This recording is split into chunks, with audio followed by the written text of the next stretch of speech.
So on this week's podcast, another amazing guest speaker, which is Phil Hyland. He was actually joined me about a couple of months ago. It's actually, I've got the date here. It was the 24th of May. And you spoke about, Phil, when habits become a hindrance. But obviously, we've got a very different subject. But I'll bring you in first. How you doing, mate? You good? I'm all right, mate. Thanks. Yeah, good. A little bit fresh this morning. A few beers last night for obvious reasons, and I wasn't gonna drink. I didn't even go out. I watched it with my missus at home, and one beer led to another, and then we were playing guitar at 1 a.m. in this very living room. That's brilliant. You obviously made a good end of the night if you're playing guitar in the living room, which is good. So for those who's listening, this is Monday the 12th of July that we're recording this, which means it is the day after a big final with England and Italy, which we're on the other end of that, the wrong end, if you like. Well, they might see it as a wrong end. That's the subject we're going to talk about, isn't it? What a great link you just did there. You didn't even realise you were doing that, I don't think, did you, Nath? No, exactly. So the subject is how to deal with disappointment. That is the subject. Yeah. I think what we'll discuss is kind of a way or ways. I think it's quite easy in this whole game that we're in, a coaching game, to describe things as this is the way to get over anxiety, the way to get a six pack. With most things in the world of self-improvement, it's more like a way. Do you know what I mean? I think, rather than the right. way. Yeah, because there's loads of different pathways what people can take to get the results they want or to be a certain way, and that's obviously we kind of like discussed before we start recording some key points, just so we don't spin off on one, and we can kind of bring back what's important, what we want to deliver to you guys who's listening right now. So how to deal with disappointment. So I think a good place to start is point one, which is it that important? Correct. Is the thing that you are disappointed about that important? And where, in fact, does importance, what does it even mean? Like, where does importance come from? Like, why, in the grand scheme, I was thinking about this the other day. I was talking to someone about worst case scenarios. I think I've gone off track from what we were talking about already, but worst case, when you think about the worst possible outcome, it's never really that bad, is it? If you go down right into the very, very end, is it that bad? And it never usually is. And so disappointment, I think, comes from the importance and the sort of value that you place on the thing that's happening.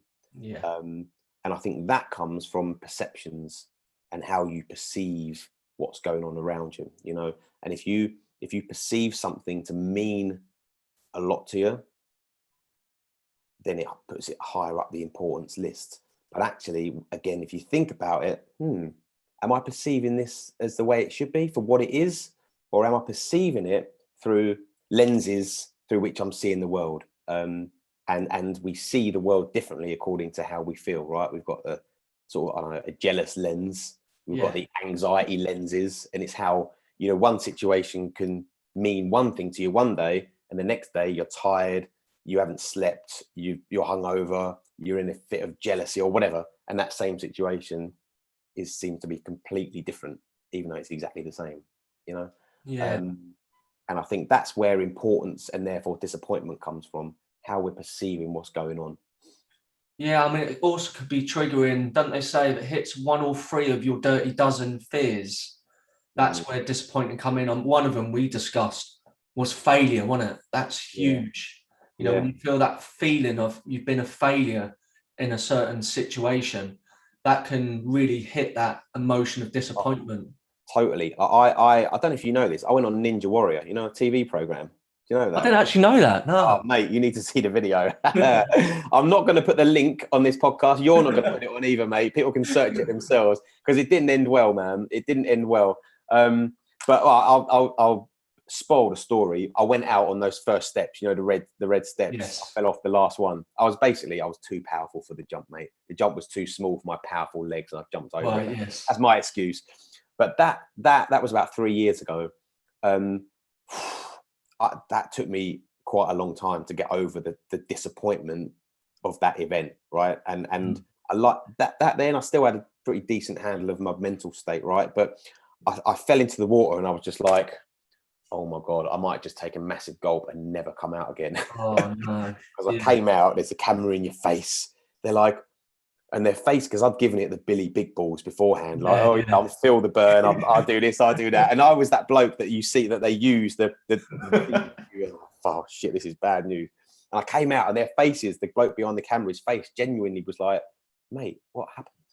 We had such high hopes for you. You come out, you give it all this. And I was like, oh, don't. And that, I perceived that to be a massive failure, you know, and because I perceived it to be a big failure, it took me a long time to get over. I was going to bed twitching in my bed because all I could think about was falling off. You know how your emotions can stimulate your central nervous system, right? And I was going, oh, as I imagined me falling off the bloody step. It was a nightmare. But that took me a long time to get over because for me, I perceived it to be of you know, high importance and that I would look like a massive failure in front of loads of people. Fact is, no one really gave two shits. Yeah, I've got to meet my mates quite a lot, but in the you know, few weeks after, it's all forgotten about. And that's it. And it just becomes a good joke. And that's, you know, then it's kind of like, and we'll talk about this in a sec, if I were to put a different frame around it, rather than the frame of, yeah, you've buggered up, mate. Yeah, you look like an idiot in front of millions of people. Everyone thinks you're, you know, useless and you can't do your job because I was PTing mainly at the time, blah, blah, blah. If I put a different frame around it of, mate, this has been a wicked experience. On telly, it gives me something to talk about. I was single at the time, so it gives me a bit of an icebreaker on first dates, you know, and it was brilliant. And that kind of helped me move on a little bit and helped me kind of park it a little bit, if you like, which kind of brings us to point two, I suppose. Yeah, I mean, I probably can talk about a disappointment, but we'll go on to number two, and obviously I can track back and talk about the disappointment I had. And actually, in that particular disappointment, I was able to overcome it, which is what number two is, and it is how to overcome that disappointment. How do you do that? I find with experience and practice, because it does take practice, when I do feel disappointment, because we should have them emotions, I find these days I'll get out of it a hell of a lot quicker than what I would have done, say, I'm going to say 6 years ago plus. I would have been dwelling on things a hell of a lot longer. And obviously now it's good that we're going to talk about some of the strategies, what we use to get over that. And obviously that you've covered some of them points already, haven't you? I think very similar to you, mate, as well. Back in the day, it would have taken me a long time to get over that. And I think because of the work that I've done, I know you've done your work on yourself as well. It's a skill, right? I think this is something people could learn.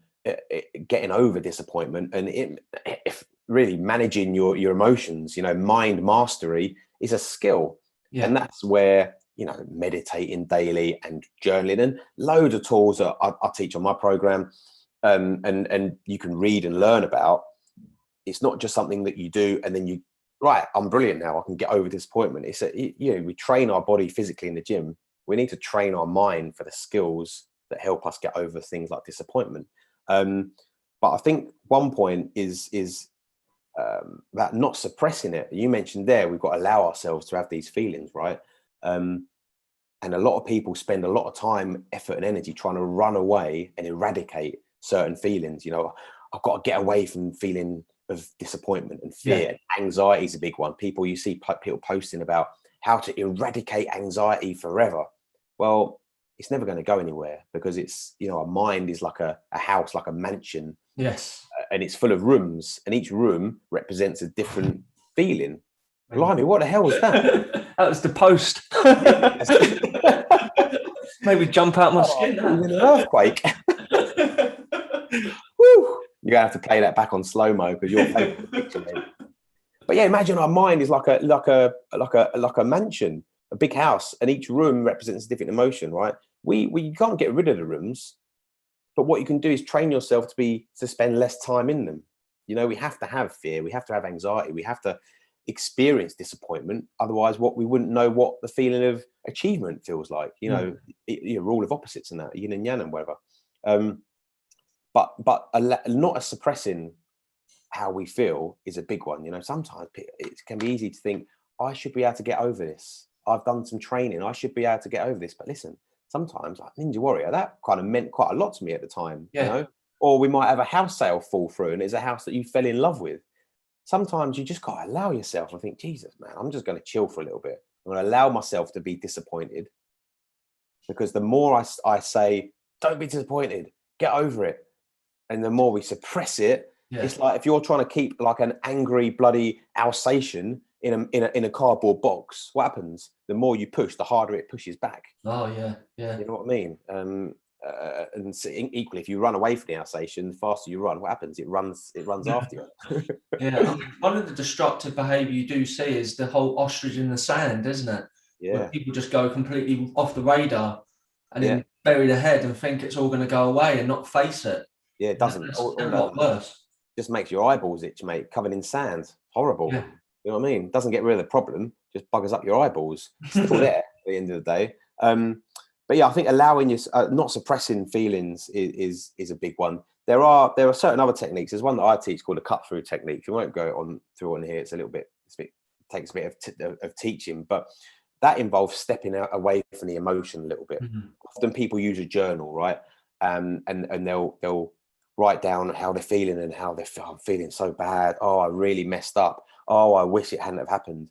And thinking they're doing a good thing, but actually putting so much attention on what they don't want, you know, and reinforcing the how they don't want to feel. Oh, I feel shit. I'm so embarrassed. I've failed. I'm a disappointment. Yeah. And writing from the emotional state that they're in, right? That the lens, right through the lens of disappointment. Whereas take a bit of time, step out of the emotion, you know, think of it learn to think of it, look at it in a different way, and then start writing down, you know, for example, what can I take from it? What can I learn from it? How can I positively reframe the event? You know? Yeah. I think that's why how some people use journaling incorrectly. You know, it's a skill. It's not something that you can just start doing. You need to kind of learn. Again, I'll go into briefly my story, because in Relevance, we were talking about that you thought I was doing a show, but I was actually backstage as member of staff for a big fitness show. But the last time I competed on stage was 2017, just July. And I was all ready to do the show, but I got a call from the director and said, look, would you work for us and compete at the same time? So me being me, I like to help out. I didn't want to let her down. I went, yeah, of course I will. So I ended up running the backstage and being on stage and doing the show. And you can see the result. I wasn't fully committed on the show, so I didn't get a place. Yeah. So I had that disappointment that, you know, I didn't hit the eating right. I didn't do the poses right, you know, everything. And I was like disappointed. But then what I did is I reframed it very quickly, which is when we talk about that practice. I stepped away from it and sort of like got rid of the emotion in that moment, just to try to reframe it and say what positive outcomes I could get. The number one thing was not undermine my values and beliefs. One thing I should have said when I look back is no, I can't help, because I have to focus on me being on stage.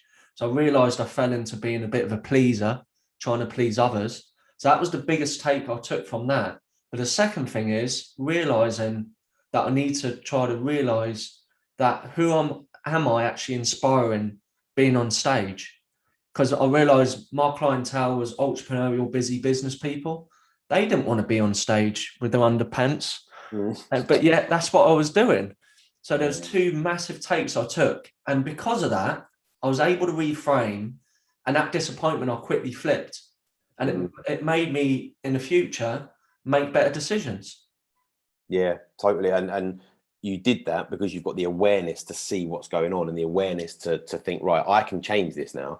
Whereas for the untrained person, who is not as much as a Jedi master as you are, it's kind of, it's like, well, this is me, you know, well, this has happened, X has happened, so I must feel Y, you know, and then we end up saying things like, yeah, but you know, that's just how you feel when something like this goes on, you know, that is just we always get disappointed. Well, yeah, all right, I get that, but it doesn't have to be that way. You know, now very rarely anything to do with how we feel and our state of mind and our mental health, if you want to use that phrase, is ever just the way it is.